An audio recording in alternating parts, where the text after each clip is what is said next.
Oh, I hope. I thought I disconnected myself there. It's good morning from the UK. I'm Gloria. This is Open Minds Chat Show. And it's early in the morning in the UK because we are catering for my guest and the country she's in, which is Tasmania. So this show is going out live in the evening in Tasmania. What time, Sally, is it there in Tasmania? It's 9 o'clock on the dot. So everyone should be at home and thinking, what shall I watch? And here we go. It's Gloria and Sally. So welcome to Open Minds Chat Show, Sally. You have been on Inception podcast special. If anyone hasn't heard about you, you need to listen to this young lady. Did you notice how I said young? Because she has amazing knowledge, inspirational connections. And before we go there, because I've written it down, today's show is called Experiencing the Multidimensional Consciousness. We're going to go deep down the rabbit hole. What does that actually mean to experience multidimensional consciousness? But before we get there, Sally, you know me, I just have an organic conversation. Mm-hmm. To anyone that doesn't know you or aware of you, give a brief bio of who and what you are. So I do a whole range of things. I use the tarot, I tap into source energy, connect with guides and all sorts of things, like we were saying in the multiverse. Yeah. I love to do Zoom sessions and things like that and work with clients. Mm-hmm. Brilliant. Mm-hmm. She's very modest, unlike someone here. My personality is like, boom, I'm here. So Sally, the conversation is connecting to multi-dimensional consciousness. Right. What does that infer to you? What does that mean to you? How would you describe that? Look, we were talking about this before. Channeling is not something that I really know if I'm doing or not, but what I do know that I'm doing is connecting to a much higher source, and connecting to these energies, these beings, and establishing some sort of a relationship with them, and receiving information a whole different range of ways. So whether it be visually in my inner eye or hearing things, seeing things, whatnot. Obviously, you're aware that I do very similar things. We're all experiencing consciousness, source consciousness, having the human experience. So from the juxtaposition, the other part is the human part. So we're playing the role of the human. So because of our personal autonomy or the individual soul, whatever you choose to label it, we are all experiencing it slightly different. So not everyone will be able to relate to one person. Hence why having conversations like this, me and you will have the orange, cut it in half, both experience the orange, but my God, we're going to experience it totally different. I mean, one of us may say, oh, I don't like it. So this is the rabbit hole we're going to go down. So I've experienced your description, which is I do resonate with, the same as you.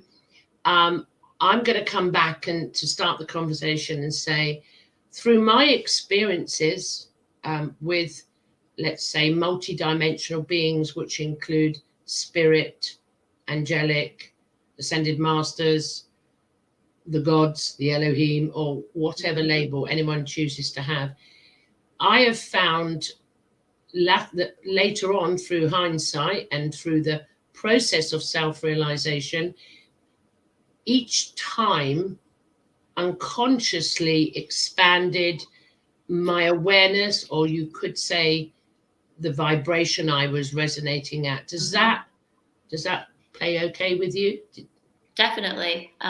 Working with these energies, I think, requires that to begin with. And every time I've had these experiences, my own vibration has definitely risen more afterwards, and the contact itself has always grown. Yeah. I mean, another aspect that, I think many are interested in is we've had to overcome the belief that we were just human. There is only humans and animals. We, as a collective consciousness here, we accepted there was a spirit realm, but really there was no more. That's how we started out. Did that resonate with you as well? Because these beings are like something different. That process is, well, and the challenge comes when you communicate is, well, no, this is not possible because I'm just this limited human being that will be born and will die. Yeah. Yeah, I mean, we're a soul having a soul having a human experience, and I think everyone knows at this point that there's something else out there, and something bigger than themselves, and it's now about how can we communicate with these beings and bring forth those messages. Would you agree? You don't have to, it's just my truth. I see it part of the evolution of consciousness. So it's it's the case of what we used to believe back in the day. We're born, we live, we die, and the end. But this is now the evolution, and it's the evolution even from religion and the teachings. If we touch upon religion, if you look at like Christianity, it opened a door then with this a man Jesus. Okay, the concept that we could be more than just the being. So in linear time, it's 2,000 years roughly. When he said, when they accused him of being the God, the source, he said, "You are all gods." When he spoke about, the energies and all the teachings, that opened a door then, didn't it? But then obviously we know it was manipulated and controlled and suppressed. Does that resonate with you as well? Definitely. I think that religion has done a great job of boxing that in and creating rules and guidelines and boundaries and restricting our growth. To actually not find out who we are. I don't know about you, me as a child, because I'm still a rebel, I suppose. I'm like Marmite. You either love me or hate me, which is fine either way. I would question, because I was experiencing as a child spirit. I was experiencing paranormal experiences. I would question everything that was told to me. So, for example, especially the statement that you are all gods, or the other one is he died and he came back, or the other one is the Mother Mary.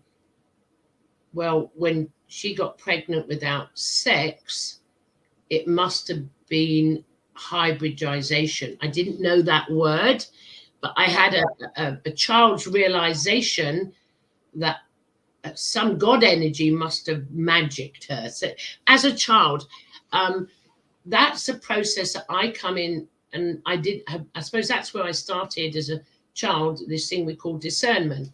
I started to discern and question. Did you find that at any point, or? Later on in life, definitely. I was not brought up in a religious upbringing at all. So I was probably brought up more so to be a bit of a wider thinker, to think outside the box. It was more or less, we don't know. There's something out there. Everything is energy and along those sorts of lines. I think that I've definitely strayed or been very wary of religion, because I've always had a bit of an idea that it was restrictive, and there were a lot of misinformation within that. I mean, as I said, we're eating the orange, different experience. I mean, my family were not devout Christians, not at all. However, later on in life, I went and studied comparative religions. Something was telling me there was something in what we call the Abrahamic religions. I mean, I tried every religion.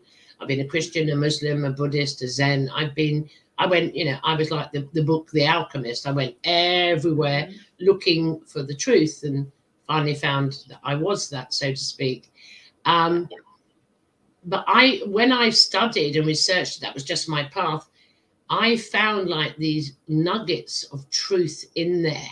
There was absolutely. And you could, even though a lot of the original truth was taken out of, let's stay on Christianity, taken out, the books were taken out, and the information was changed, and whoever translated did it to benefit the group, but there were still nuggets all the way through.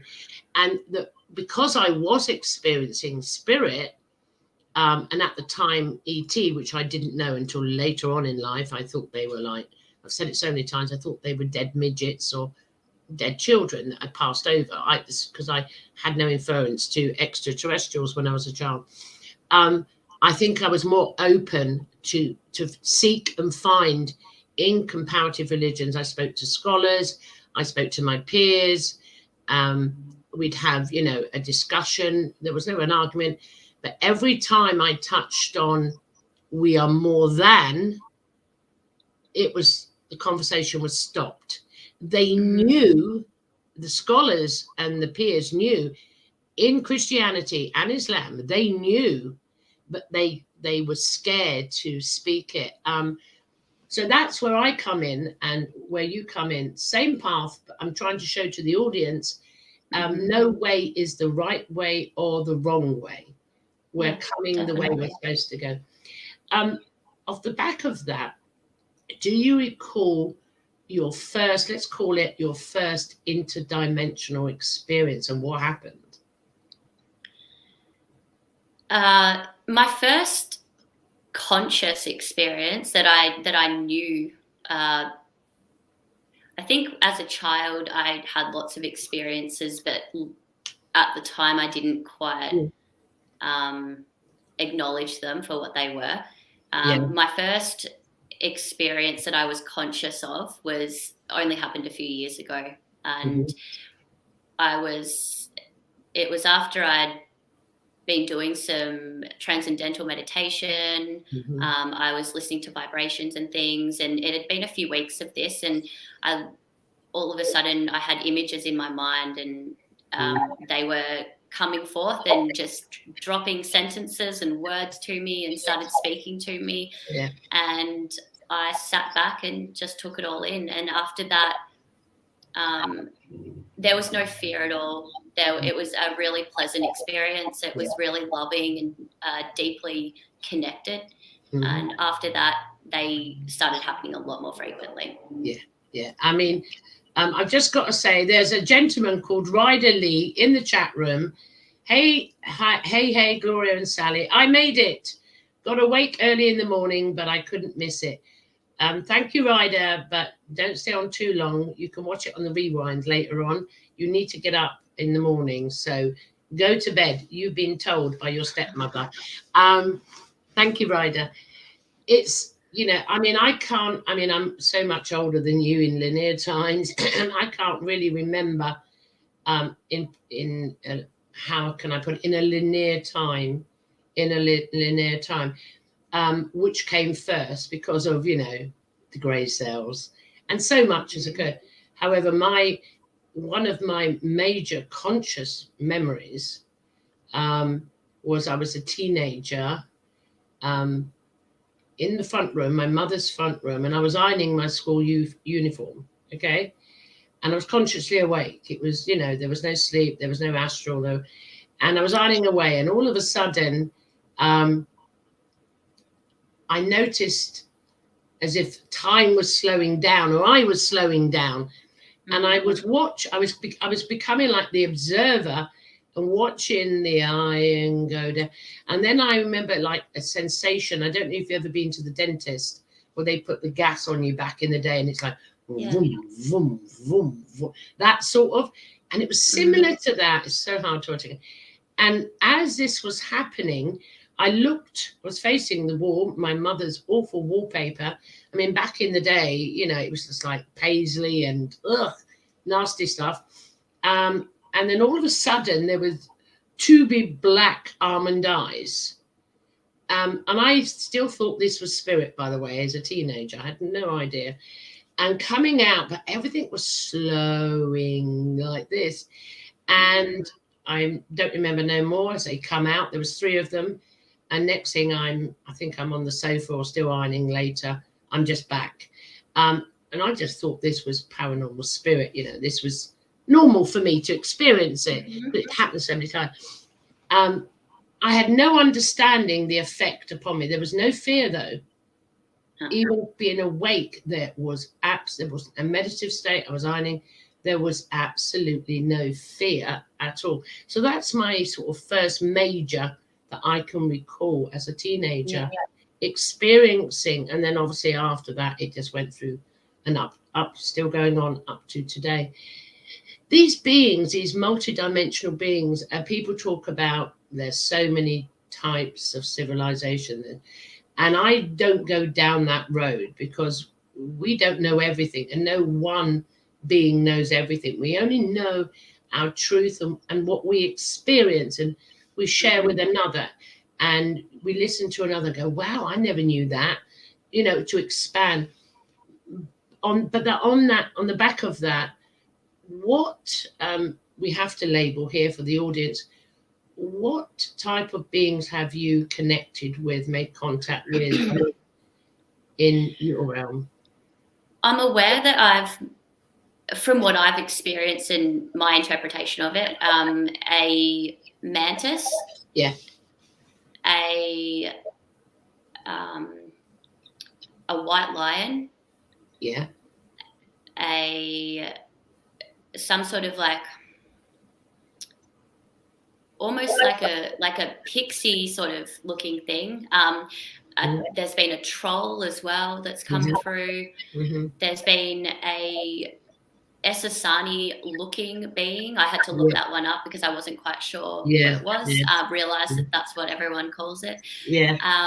There has been a red reptilian hybrid thing. That one's I'm in regular contact with. There's been quite a few. The mantis, I would say, and the red reptilian and the white lion are 3 very consistent ones that I've remained in contact with. The reason I'm asking that question, and everything we discuss, is for anyone watching the show, if they've got questions, to inform them, and they don't want to write the questions, but just want to listen, because I listen to shows all the time.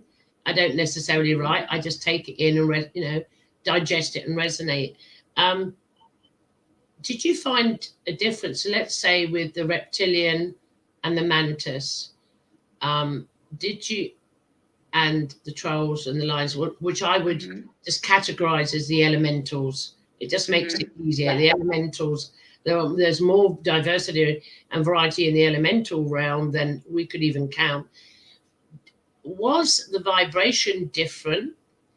And was the information download different for different areas of the human experience?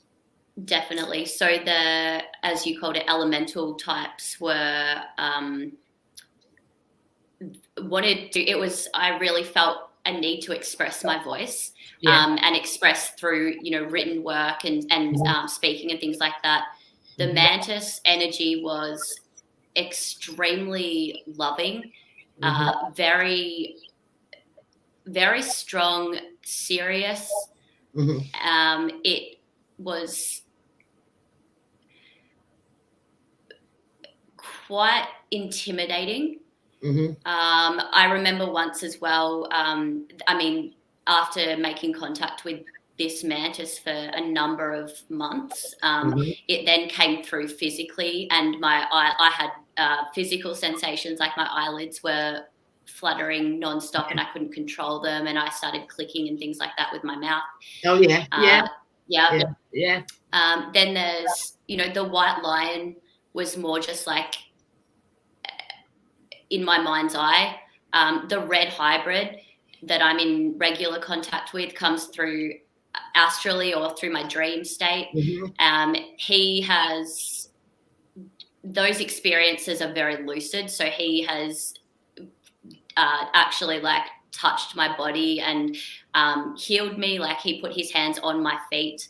It felt like a suction cup. It was quite a strange feeling. And the next day, my acne was just almost completely gone. And then within 2 days, it had just vanished. And I've not had any problems with my skin since then. And this was chronic skin problems for, 5 to 10 years. His energy is beautiful. Absolutely beautiful. He's very protective. I've heard he's very telepathic as well, extremely telepathic, very, very warm and protective. He's put big, what you call them, like big domes sort of over me to protect me and things like that in my astral experiences. And I've heard him tell other beings to leave me and that I'm not to be touched, and that I'm out of bounds.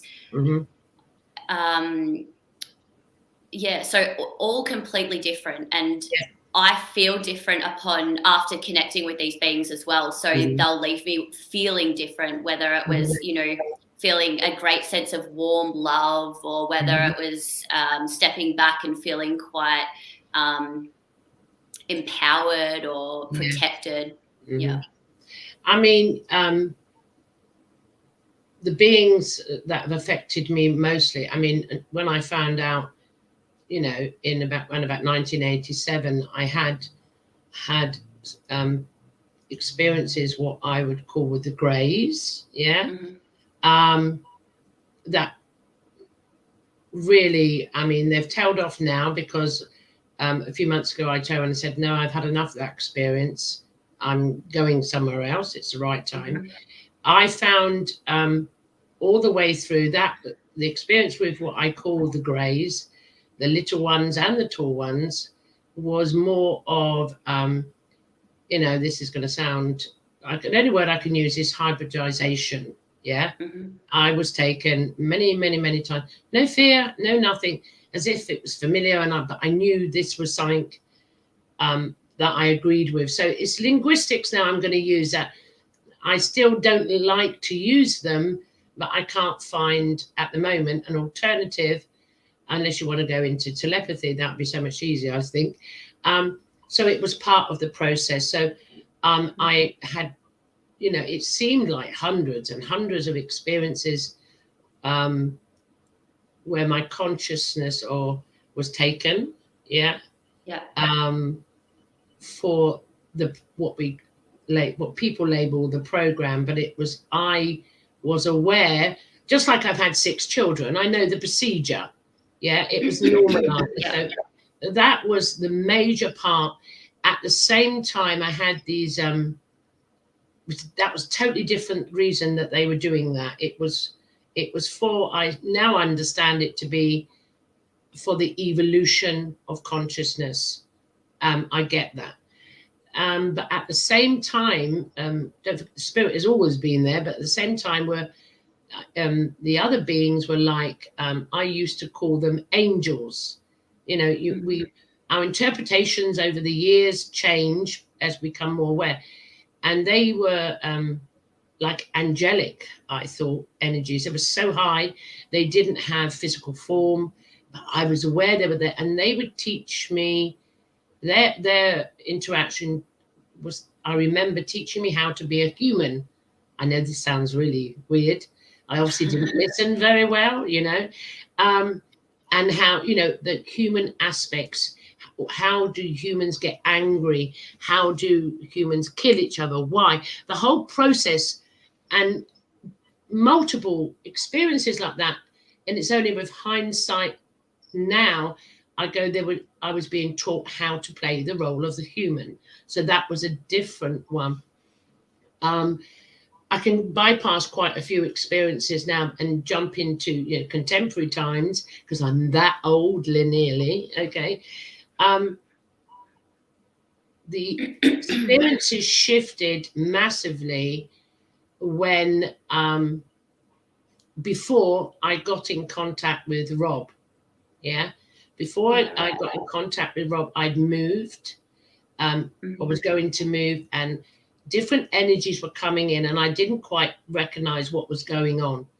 It was totally different. And that's one thing I have noticed. They're all different. The vibration of them is different. But I'm going to jump forward to Rob. Now, I saw Rob Gauthier on Gaia TV, and he's very kindly been on my shows, and he's become a really good friend now, as so is his wife, Polina. And when I was watching Gaia TV, I mean, to me, the programming was reptilian, danger, you know, that sort of thing.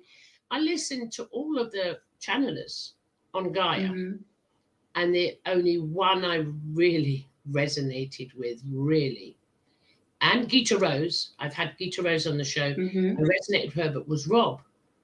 And the one that I couldn't get away from was Treb, this energy. But it's funny you say that, because I watched every single channeler on that whole platform, and I watched Rob first, and I went, oh, this is too much. I don't know about this. And I went through everyone, and then I went back to Rob, and I just went back. I resonate so deeply with him. And I kept going back and rewatch him, and I was smiling, and I loved this trend. But the left brain consciousness was going reptilian, and then some psychic artist had done some pictures of Treb, and I went, oh, fuck, it's a reptilian. So there comes the programming, you know, the demons, but I've started to this energy, this Treb. I felt excitement, this joy. And I told Rob, I totally forgot about Rob. It was nothing to do with him. It was this connection. And then finally I connected with Rob, and that in itself shifted the energies around me. And I think I told Rob, it wasn't long afterwards, I experienced the collective energy of Treb, of that civilization, not on an individual like Rob does, but I recognized it when it came in because of what I'd experienced with, and from that, then there was the mantis. Yep. From that came the mantis. Now, I liked how you explained the energy with the mantis. I felt like the mantis was some ascended being. I was in reverence of it. No fear, but like, whoa, strict, precise. No very no beating around the bush, really short and just straight to the point. Absolutely. And I was like, ooh, you know, this was, so then and it seems like Treb opened the door to that. And then the next experiences, energies coming in, it was one after the other. Like, it's like, hello, meet the family, so to speak. This is this is how the analogy I give. And the next thing, this joy was coming, and then I heard Yael, and I was like this, and some communications and that, and then it went on, and then there was so many different types, and then one of the most powerful one is something on my spiritual journey I've researched all my life. We are the gods, the Elohim. Then I had Elohim, which was it's like meet the family. And I found an individual expansion on each dimensional being. However, I then come into the recognition that they're all working collectively with me, and I agreed, and it's part of. Does that resonate with you at all? Yeah, because I think that all that programming, you've got people online wanting to find their origins, and it's I guess there's an idea that you come from this one line, and so having all of these different energies and it come through and things like that was just a really different experience, and it opened up my understanding a lot to how vast things really are and how connected we really are. I mean, it's amazing. I mean, the one of the really powerful, and it was physical, was a year ago, just over a year ago. And every time I move house, I always say, well, I normally say it for spirit but ET as well. They won't find me. It's just something I say, you can't get me, I'm moving. You won't find, oh, fuck me, did they find me? But this time was a different type of ET, the almond eyes. And I was awoken. I know the sense when I'm going off. It's just so familiar. But this was even different. And I woke in the middle of the night, and at the bottom of my bed, physically, now this is, I'm looking, were two beings that resembled the Greys, but they were blue. They were blue beings. They were blue. They were very tall and majestic, and they had the biggest almond eyes I'd ever experienced. But they like were bulging, so to speak. It was like universes or something. And it's still familiar with the Greys is how they would look at me. And there was two, but the one I'm facing, so the left to me in the front, which would have been the right, but the left, they tilt the head, and the head tilted, and I knew, by then I could feel nothing. I was just observing, like, how are you? How are you doing? And then I remember a hand coming forward towards me, and I saw that, and then the next thing was the morning.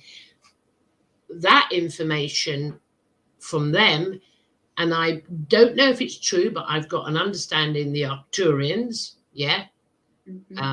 all from that, the AL, all of that area, Sasani and all that. My whole human reality shifted, and I started all the media, the podcast, the shows, and it went. So from the other first one seemed, for my truth, at the moment, until it changes, and it could change at any time, they were maybe putting me through a training school. But the latter ones, which were the blues and the Elohim, it was for something different. Does that make sense to you? Yeah, I resonate with that actually a lot. After connecting with that red being, the reptilian hybrid thing, I kind of realized that was the one that I've been working with since I was actually quite young. It's been the same experiences.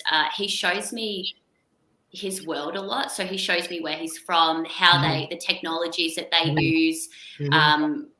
There was an experience actually recently that I had. I was in hospital, and at the time I didn't realize it, but I was actually training. And it was the same training that I've been doing, but I was in the dream state. I mean, I'm in hospital, and I didn't realize why I was laying in hospital, and it just dawned on me afterwards that I'm there because my physical body needed so much rest and to just be stabilized completely in order to actually do this training and do this work that I was doing with it.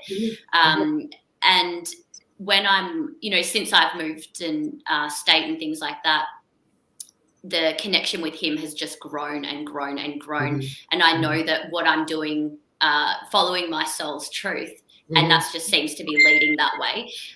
Whereas, in terms of the mantis is almost like a bit of soul direction. It's like off planet. It's not really on this, in coming over into this density. And then you've got the elementals, which seem to just be pushing a really strong message of just connection, oneness, unity for all.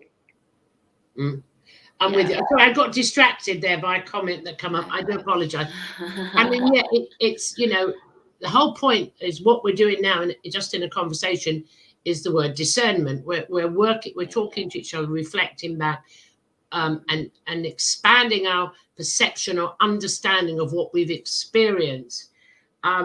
It seemed like a training ground, and I also found after each experience, not all, but many of the experiences, if I'm a very busy person, so physically I don't listen, I've got no patience. That's the personality I came in with. So I never sit down. I'm just going. And the only way that I now understand it, after each one, I would have an illness, which would stop me, stop me in my tracks. I mean, one time, I'm not saying anyone caused anything. It was something I'd programmed in. I even broke my ankle, because I was going down the wrong road. That was way back. But I've come to the realization, some illness would come and I'd be alone in silence, and that would then push me back. There was still more to do. And that was all about, how can I word this? You get the information and it's knowing, but to be able to animate it through the human, you need some clearing or something like. Does that resonate with you? And that's the way I'd be stopped in my tracks. Yeah, I think. I mean, you've to make room for the new energies and connections and things. You've got to clear out all that residual crap that you don't need. But my health has always been a big problem. And working with, like an array of things, and working with a lot of these things, it does take a toll on my body. And it did take me a long time to realize that, hey, I can't sit around for hours and do this, or I can't just do it every day, all day. I've got to actually give myself some time to really recover and, make sure that my physical health is, that I try to get on top of that. I think that after this, I actually had the opposite experience though, because after that, making contact with that hybrid being, my health has only come leaps and bounds. So I've not had any issues since that. Yeah. I mean, but it's for the audience that I'm trying to show there's different ways. Yeah. Because many say, well, I'm not doing too well because this has happened to me. It's stopping you. Stop. It's in some other way. But coming back to what you're saying, I found, and that's what I did before Christmas. I left the mainland UK and went off to an island of the UK. And I was being drawn by the beings and everything. And it was like, I'm going to ground myself so solidly, more so than I've ever done for something to happen. I can't explain it. But when I say not the normal grounding, it was, I had to go and experience being the being, having the human experience completely. I don't know if that come across to you correctly. I like being in nature and actually getting out there and experiencing the joys of being human, what it means to actually experience 24/7. And that's what I experienced for 4 days solid. All spiritual. There was the initiation I took some guys through. Everywhere I went, to the spirits in the haunted Victorian place I stayed in, everything was about consciousness, and it was multi-dimensional, all in one, all aspects of the multi-dimensional, all in one. And that experience was needed for me to ground, to excite, to recall, and to connect. I think I've never ever done that. If this was new, I was coming in, and it was at that point. I know this may sound crazy to some, and it'd been building up to it. I'm saying I'm from the Yael. I am the Gaia. I am up to. I am, and I start, and the knowing of the very. How can I put this? When you go through the process of self-realization, eye consciousness, you know what you are. Okay, you're not human. This was an aspect of that. So, like an aspect of, could call it the higher soul recognition or something, but that I had a knowing, an experiential knowing truth. I've come in from that civilization here to go through this school. Does that resonate with you? Yeah, since I've been here, I've been in nature heaps and really had those grounding experiences. And you said the highest excitement. So I think that plays a huge role in it, that you've got to be following your truth and your be in that, have that excitement to be part of not only that, but what we're in, the human experience. And to blend it or transmute it or as one, if that makes. So I'm not going from a self-realization, because if you stick on just self-realization, you don't go anywhere. Yeah. I mean, you know, some people just stay on that. I am God and I'm it. Yeah. But when these beings, dimensional beings that come in with a different, it's like they're bringing in all aspects of the soul's education. Yeah. Then the door opens to like, wow, I can experience this. And it's like, for me, coming from the background of criminology, it's like detection work. So who's my family? And then you realize, oh shit, there's multiple. Go to the DNA.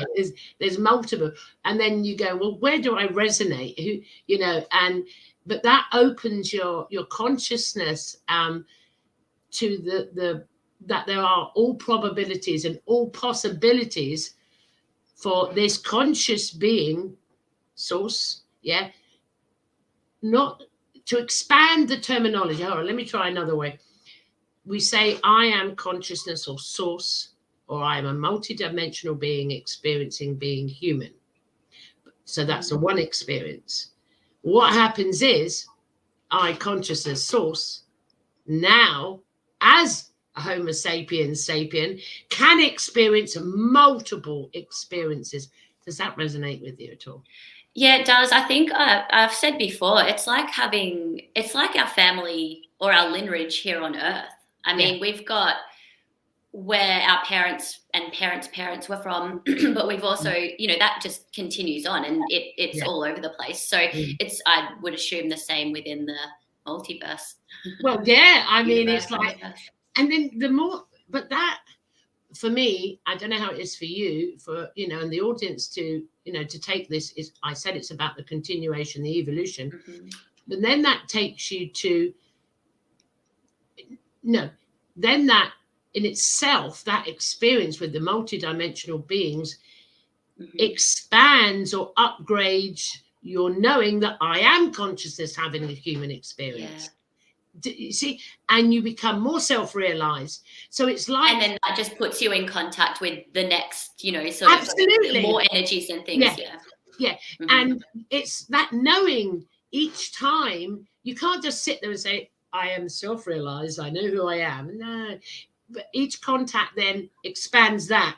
So you're like, you then start to resonate with I am consciousness in all places, all timelines, all dimensions, all this, and it starts coming in that you're playing the role simultaneously. Does that resonate with you? Yeah, it does. And I think one of the big things that comes into that as well is dropping preconceived ideas.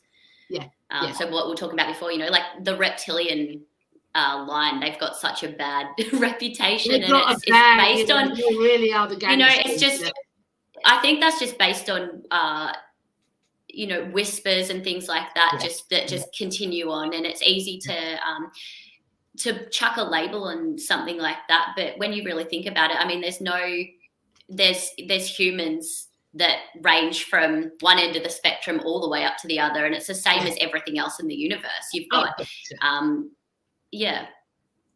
mean, you know, I've had a taste of the humans from childhood. I've never experienced I've never had any harm from any dimensional being from anywhere, ever. I have from the physical, the Homo sapiens sapien, I have that, but never, ever. So, but I'm not saying what's funny is that all those other guys, you know, the mantis, the white lion, there's actually a other lion, sort of like a lion type thing. All these other energies, I've had my experiences, but the one entity or energy that I've connected with that has actually stated outright, with a lot of respect, and sort of said, you know, we will, you can work with us or me or whatever, was the red reptilian.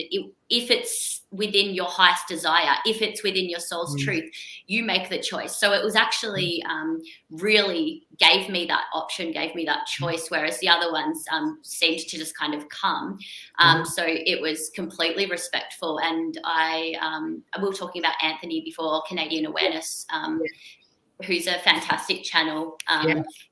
And of the reptilian energies, and he did mention that to me, that it was the most authentic ones will ask. They won't just push it upon you. No, I agree. And actually, by mentioning Anthony, it takes us into it's a segue into the area I wanted to talk about, because it's personal to me and to you, is Egypt. Obviously, I use the word channel, Akhenaten, Nefertiti, and all my connection with Egypt.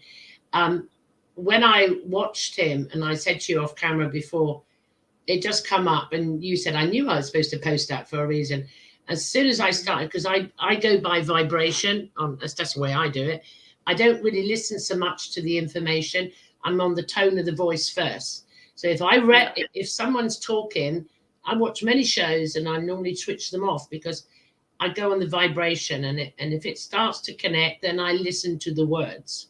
Then I listen to what I just connected to this guy immediately. Every single, and I'm sitting there with, the bullshit detector we all have, the antenna, waiting for something to make me disconnect, come off the YouTube. Nothing, again and again. Then I went and watched another one, and then he spoke of my favorite topic, my favorite excitement, one of my favorite. The other one is the gods, the creator gods, the Elohim, was Egypt. And his truth, it was his personal truth. I resonated with every iota of it, and I knew it to be my truth. And that was so exciting. I mean, completely, just that. And he is the first Homo sapiens sapien, or the first human, who I can resonate 100% with. There are others that I can resonate with some of what they say, but my truth is slightly different, which is fine. We don't really want the same truths. We need to go and explore ourselves. But does that make sense to you? 100% with this guy. With Anthony, I mean, he's become a good friend of mine, and when I first, reached out to him a year or so ago, I had the same thing. So it was like a deep resonation. But I still had those preconceived ideas. It was like, reptilians, and I don't know I'm going to be cautious. And I waited a few months before I reached out to him, and eventually reached out to him because I couldn't deny that connection. His vibration was very, very authentic. He's very, very authentic channel. It's like, and trust me, it has to be. It was Treb. It has to be reptilians again. I suspect Treb's got something to do with that somewhere. The collective of Treb, so to speak. But it's the first. And I listened to other things he spoke about. Saint Germain collective consciousness. Yeah. Well, you know how much I love Treb and Rob. There you go. There's another synchronistic connection again. And I'm going, you can't make this shit up. I must be doing good. I must be getting sight right, because boom, it was coming. Boom, boom, boom. But let's go back now. To the experience, or the excitement with Egypt. I'm going to go to you first as my guest. What is your connection to Egypt? Oh, so I was talking to you about this before. So when I reached out to Anthony, I'd always known that I'd had some sort of connection to Egypt. I read The Law of One, and it was like I was reading my life's just nothing. And then, Thoth as well, the tablets resonate really deeply. But when I reached out to Anthony, I was aware that I'd had a past, some sort of what I thought was probably a past life, just because it was, I'd had sort of like memories, and my knowings were that I had a husband in Egypt or around those times, and that he'd cheated on me. And I had a few specific images that I'd been shown, and a few little things here and there that I could pinpoint within that story. And I reached out to Anthony, and I think I asked him, have you had any past lives? And he said, yeah, I have. And I've had one, or I had a couple in Egypt. And I said, well, tell me about them. And he said, well, I've had one, and sort of started. And then he said, and I had another one with a wife. And I went, okay, that's it. Go into that one. And he said, oh, and he went into it. And it was 100% like was my experience as well. Yeah. So he'd actually made contact with the one that he cheated on me with in this life as well. So he actually met that woman and, you know, has spoken to her. But we actually, talked about our experience. It's amazing how, you know, I can say similar here. I've had, you know, decades of this resonance with Egypt and researching Egyptology and everything. And my truth, I've always known what Egypt was about, and no one else had the same truth as me. Again, some have spoken, a bit like what Anthony said, that really are good, and, you know, and things like that. But I knew Egypt, and I kept saying it was the initiation of the gods. It was the gods. It was because I have this thing with the gods. I'm like repetitive, the creator gods. So that's where I was getting always been getting my information, was from the creator gods, or the Elohim, or you can call them anything you want. But every time I saw something Egyptian, I was attracted to it. And back in the day, I never painted. I was painting other things. And one day, I went to London with one of my children and her husband to the British History Museum. And it was the point where the Egyptian authorities had lent to the UK the Book of the Dead. Okay? It was there, physically, really there. And I remember going in, and I was saying, I need to go and see this, and didn't, you know. And I saw, and I was in the proximity of the Egyptian Book of the Dead. I don't know what really happened to me that day, but from then, something really started to shift in me. Research, a quest, a mission, everything you could think of, going through videos, documentaries, films, and going on the vibration. No, that's not the one. And this went on. And then I had an experience. Now, I don't go into the wording of past lives, even though I have experienced alternative lives. I say alternative. But it doesn't matter. It doesn't matter what you call it. Yeah. So I did have one, there's only ever been one and only alternative life experience. And I was like in Egypt. And when I say in Egypt, it wasn't Gloria in Egypt. That's the only way I can say it. And it was more real than this. It was that strong, and the sand and the heat and everything about it. And in the distance was the Great Pyramid, which is I've had, not any other pyramid have I been attracted to, but the Great Pyramid. It's always been, there's an initiation chamber in there. That's just been me, you know, talking my stuff. And then it was if the sand itself, a bit like the Mummy film way back, come up and whoosh, right in front of me was Akhenaten. And I was like, the reverence was like, but I was with Akhenaten. And then it come out. And I'd always had an attraction to Akhenaten previously. I researched all the pharaohs. None of them, I say none of them resonated with me. Who am I? No, I couldn't connect. But when I got to Akhenaten and I listened to him, what happened to him, how he got rid of the gods, he come into the one source, the sun, and all of that, and Nefertiti. And then I started the collection of the Egyptian canvases, and every single one of them is a resonance with Akhenaten.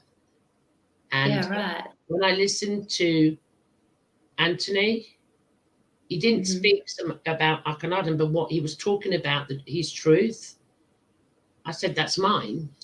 Does that make sense to you? Yeah. Yeah. I mean, those similar energies. Yes. It's like, as to where it's going to go, I mean, I don't know. I've got this like childish thing inside of me going, right, I've got there's a tread part of it. There's the Gaia, there's the Elohim, and now I've got this. And is what I said before, I consciousness experiencing all things at all times now. Does that make sense to you? Yeah, it does. I think I had the similar thing with the mantis beings. As soon as I connected to that energy, I just had deep knowings, and it felt like home. I was starting I felt a lot closer to the earth, to Gaia, just as a planet, to nature, to people. Yeah. I mean, I think I'm seeing that in the groups that I run, and for myself, whenever it all started, I've gone sort of the timeline, or the linear timeline's becoming very foggy now. So just to say, I experienced that, I noticed the connection to what we call Earth, and the connection to the other creatures on Earth, beings, like the animals were becoming more telepathic with us, or coming closer. And I just come out, well, why don't you fear us no more? We've got such a history of you, whereby, and I noticed that. And then with plants, then with trees. And that's how I started, taking people through this initiation to Gaia. Yeah, I'm actually interested to know, did you, I know that myself, upon establishing those connections with, reading the Law of One, and really making contact with Anthony and things like that, looking into those Egypt connections, did you start to make connections with birds? Because birds were huge for me around. Yeah. I mean, one of the easiest hieroglyphs for me to do is Thoth, or the bird. I mean, when they come through, I'm painting, it's just coming out. Birds. And I've spoken in a group and said, and I see them differently now. I look out my kitchen window, and one day, it was really weird. It was unusual, though it may not sound unusual. I'm used to seeing the wood pigeons. I live in a village, so I see big fat wood pigeons. They're browny, big fat things. They eat well because we have big spiders that they eat, or whatever they eat. I don't know. And I looked out the window one day, and this was all happening all the time. And then it was like a group of beings were sitting on the fence. There was 8.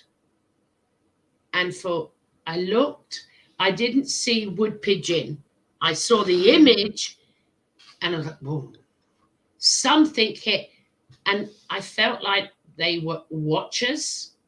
Does that sound really crazy? Yeah, no, watchers, or sending a message, like delivering a message, that sort of thing. Like they come through, and they still do frequently. Say if I'm on a day that I'm receiving a strong message or getting a download or something like that. Yeah. I mean, that's just reminded me, when I first moved into the bungalow, we have in the UK big birds called red kite. So they're the predator birds. And I'd seen them in the past. It's not an issue, because I live in Buckinghamshire. But when I come to the village, and when I first moved in, I just all of a sudden had an affinity with these red kites. I'm telling you, I don't need to lie. This is the truth. And a couple of my friends have witnessed this. They got a wingspan, if they come close, they'll take your head off, and their talons are like, and they'll be, one of those. And they would come when I first moved in. And I always say, Oh, I'm going to tell you. Ask me about the Eye of Horus in a minute. I'll tell you when I moved in this building. And they would go, and I'd hear them, vroom, vroom. And then what they would do in the summer months, they'd go over my bungalow, and as with light reflection, they would look like some bloody pterodactyl in the shadow. They were vroom. I'd go, wow, and they'd come back.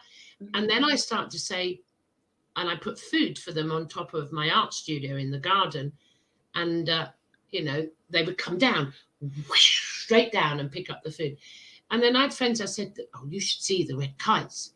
What? And I'd say, come, come, come. 3 times. They come, they do the swoop in front of me, and I don't know how that happened. I called them to come. This is the God's truth. Even I was blown away. So yes, massive connection. Now, this is a predator bird, the red kite in the UK. And one occasion right next to my head. Now, they're not tame to humans. I had put the food on top of the art studio in the garden. Yeah. And I was stood there. Some may say stupidly, because if they missed the mark, it would have been my head. And I stood there, and I didn't know why I didn't move, because fear tells you move away, because these are predator birds. They may think she's tasty, you know, or something. And it came down in a swoop right next to me, there it was, and then went and took the food. I was blown away of the connection. So I know I've gone on a bit, but that's how powerful my connection with birds is. Absolutely. Absolutely. Yeah. Definitely. Yeah. I think it's I've got the same with I like with birds strong, but with cats as well. Any type of feline energy. Very strong connection. I've got my daughter's cat here somewhere. I've adopted it for her. Let me go back to the Eye of Horus, because this is relevant to the Egyptian connection.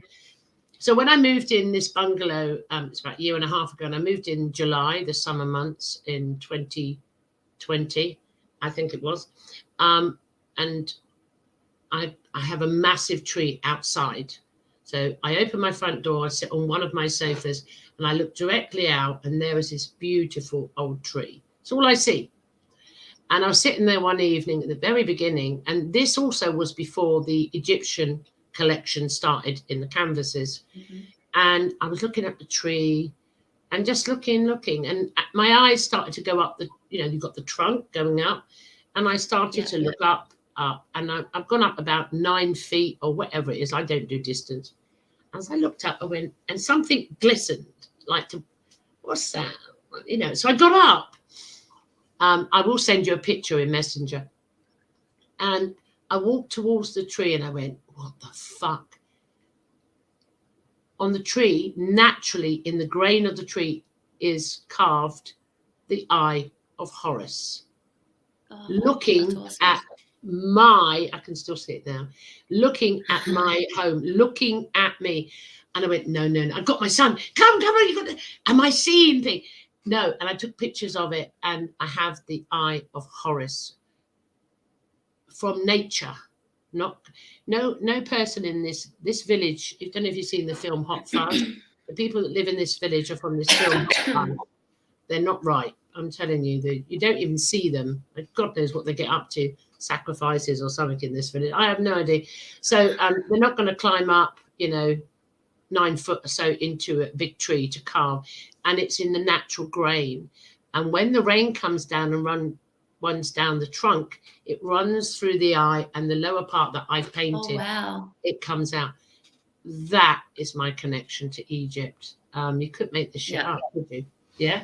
So something as to what, I don't know where it's going, and I'm excited, but I don't know what it is. But listening to Anthony, that ignited something again. Yeah, that's the thing, isn't it? It's like little puzzle pieces along the way, and it's thrilling. Right. One thing to bring this show to a close, I heard this guy, Anthony, mention something. I think it was him, or it's just come in my head. I could be telling a porcupine.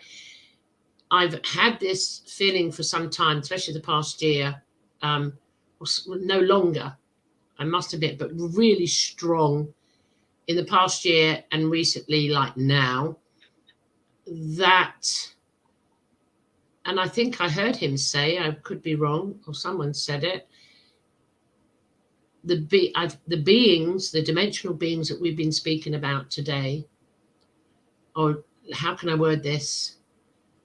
They have always been here. Yeah, always been here. We just haven't, we've had the filters on, haven't seen them. But humanity, a certain part of humanity is going to experience these beings. And can we say for real? Do you understand what I'm trying to say? The two dimensions now, we've done the timeline shift from the old timeline to this timeline. And my truth is, it's just my truth, you'd have to agree, but I think I heard it from Anthony, I'm sure I did, or it's just come in my head. Yeah, I think he was saying that, like, probably when he was saying the reptilians as well have been around for eons, one of the longest. Yeah. And I think it was in relation with Egypt as well, something like that. But out of that, it's come through that for me, what am I waiting for? The timeline's done. I mean, that's just gone and over and dusted and finished. I have no need to interact with any of the human concepts or ideas or beliefs, or that's done. I'm finished on that. So, but what I'm experiencing now with the dimensional beings, they're all, even though they're already here, it's like a manifestation time of the blending in, or the and the more and more people that harness these energies and start working with them and connecting with them, it just makes it more and more accessible. And but I think that I was going to say, but we are, if you're coming from this perspective of self-realization, we are creator gods. We create our reality. So the more that we're connecting with these beings, so let's just stick to me and you, right? So we're connecting with, Mantis or Yael, and so we're manifesting that ourselves. Yeah, it's us. We are manifesting this story. I am from the Yael, or I am from the gods, or so we're telling the story, but we're animating it.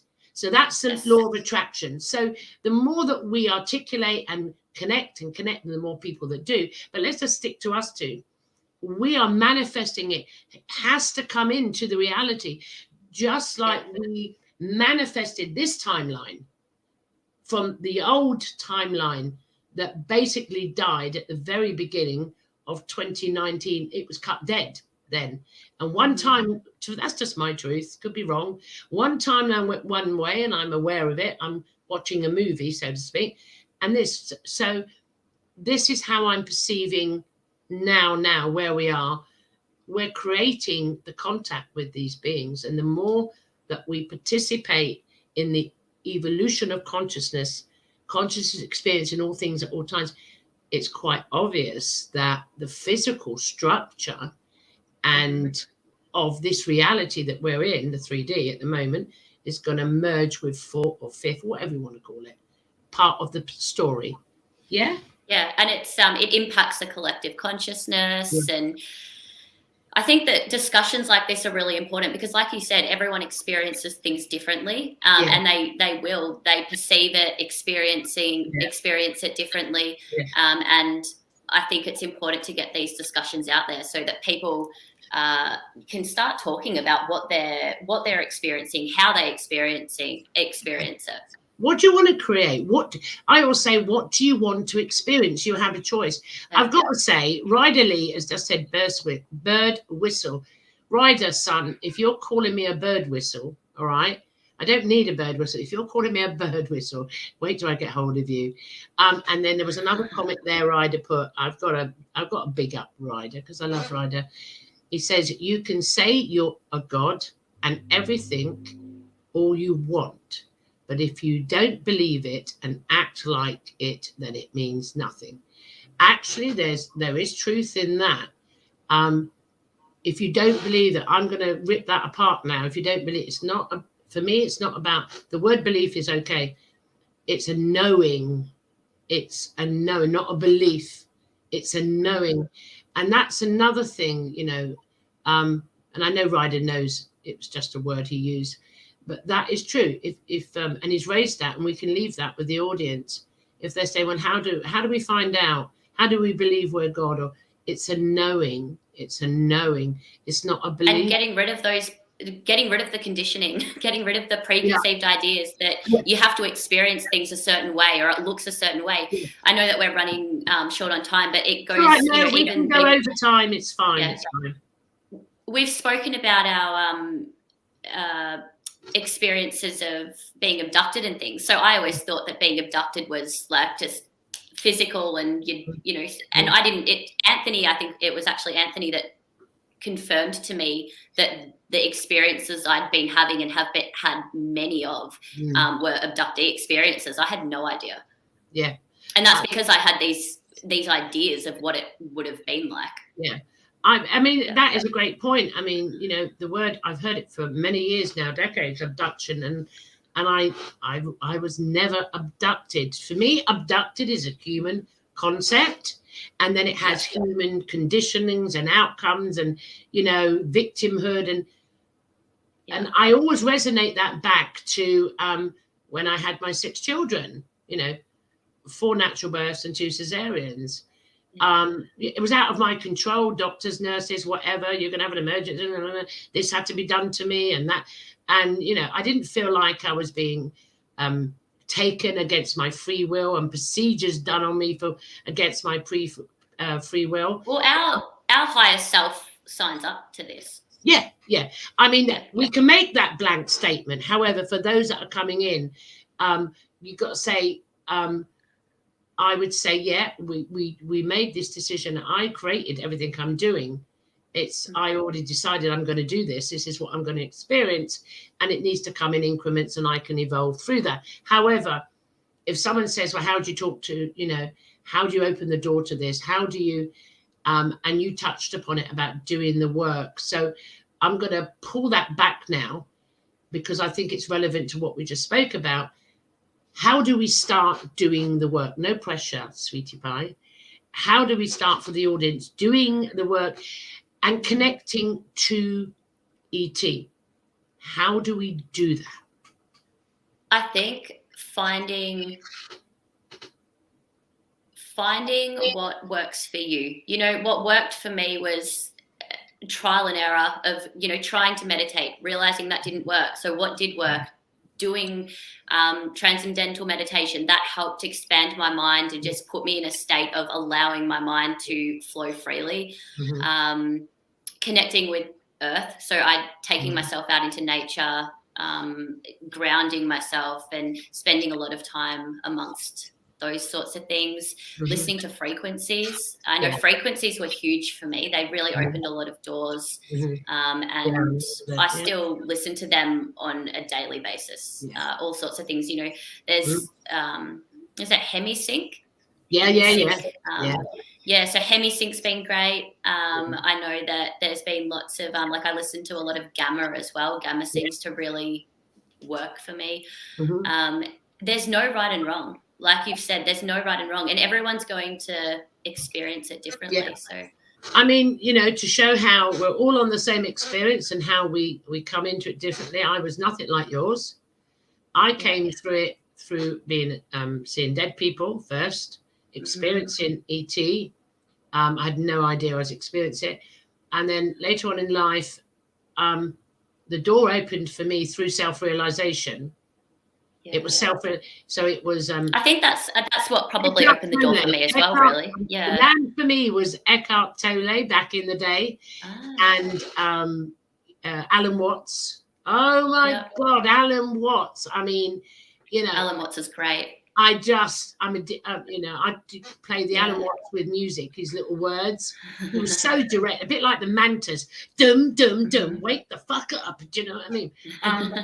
And things like that. I actually really enjoyed Wayne Dyer. I loved listening to Wayne Dyer. So they were the ones that, on the human form, opened a door for me. I already had the beings there, but I didn't know what was going on. But they made it safe for me to change my beliefs. Yeah. They made it, you know, when you've got to deconstruct your belief system, these humans, Alan Watts, Eckhart Tolle, I loved him, the little man. I used to call him a little mouse, the little man, you know. And I resonated with him. I've got a cough, hold on. Because he had a nervous breakdown and wanted to die. And he hated being him. And I remember back in the day going, I hate being me. It's not me. Why do I do it? It's not. And I remember, and that's why I connected to Eckhart Tolle. That is why. So if you can't, I'm not a meditator, because the beings tell me I'm impatient still, and I am impatient. I'm like a motor mouth on wheels when I'm off it. You go, I want this, and but you might find by listening to Alan Watts, just to start with, or go Eckhart Tolle is so lovely. And also the final, now. Or even just listening to some great channelers. There's so many out there. You mentioned Rob Gothia. Well, I was going to go there. Stop being psychic. Stop being psychic. She's ruining my show. Do you know what I mean? I was going to go there or go to other beings like Rob. I mean, listen to Rob Gothia channel. Ardif is lovely, but he's different. I don't resonate. I do resonate, but I love Treb. Sorry about that. I'm going to do the Treb fan club. Listen to Rob Gothia. He is amazing. And he, the love in that, in the human form, in that man himself, never mind what he is, just unconditional abundance, complete gorgeous soul. Gorgeous and soul. There's Gita Rose as well. Gita Rose is another one. Yeah, another one I resonated. I had her on the show with Yaya, and I got her to tell the story of her marijuana. When she first took it, it was for recreational, and the second time it opened her up.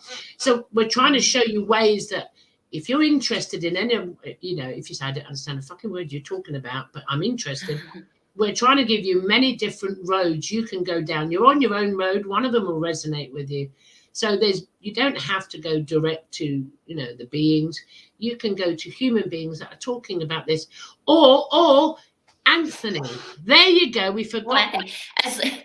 As long as it's not the Galactic Federation of fucking whatever. Oh no! Please don't go to the Galactic Federation of fucking whatever either. Stay the fuck away from there. No. Please do not. Oh my God! Yes, that is. It is not our truth. No. Do not go to Love and Lighters. I'm telling you, wash your mouth out with soap. No one's coming to save you. No one is coming to save you ever. You save yourself, and there's nothing to save yourself from either. No. You are the gods, and you are experiencing being this fucked up human being, but you are the gods. You don't need anyone to save you, and we're home, and we're just coming into the realization, and then we're getting ready. And the difference is, I heard Muji Baba, or another great guy from India, Muji Baba, and I remember the day he said, you need to die before you die. I went, what? What's that? And then I realized what it was. And I found another terminology, because some people don't like the word die. And what that means, you kill the ego, the consciousness. It's not a negative, the ego. It's a part of your consciousness that you had to have, or you wouldn't have had a human experience and experience polarity, hate, love, anger, jealousy. It's there for a reason. It's not bad. But to transmute through that, you have to die, kill the identity, remove the mask off before you physically leave this dimension. That's what it means, die before you die. And I use another terminology. It's the spiritualization of matter. And I like that. And that just makes me sound good. So there you go. I thought it was cool. But some people say, Yeah, the spiritualization of matter. Because some people, you say die, they go, ah, that's, I'm very fortunate. I have a couple of my children. They go, Mum, when you die, can I have this? I go, yeah, it's cool, because we're cool about it. It's a physical aspect of dying. But yeah, so there are many roads you want to go down to. My truth that I've spoken today is my truth. It doesn't mean it's your truth, and it's not right or wrong either. Your truth is your own. If you can resonate from anything that I've spoken about, or Saly has in today's show, take it, go and research. Discernment really helps, introspection, start questioning, and realize, do you know what? I have a choice. I choose what I wish to experience. That does help. Right, we got a stalker here, Ryder Lee. Ryder, what you guys don't want to buy, want to buy tickets, purchase my tickets to the Galactic Federation show. All you've got to do is sign up for my Patreon and you'll ascend to the 5 instantly. Ryder, disclaimer, me and Saly are not responsible for the the troll on the chat here. No, you're quite right. It's all about money, and if you want to be saved, you have to sign up and do this and pay for that. Do you know what? You are God's. You're free. You're free to fuck up. You're free to experience anything you want. Really, you're free. And at this point in the experience that we're all in collectively, in this whatever you want to call it, it's time to make the choices that are right for you. There is no wrong choice. If you choose to live in fear, that's your choice. Go do it. If you choose to live in a freedom, that's your choice. Go do it. You're free to choose. I nor Saly nor even the troll in the chat, Ryder, can tell you what to do.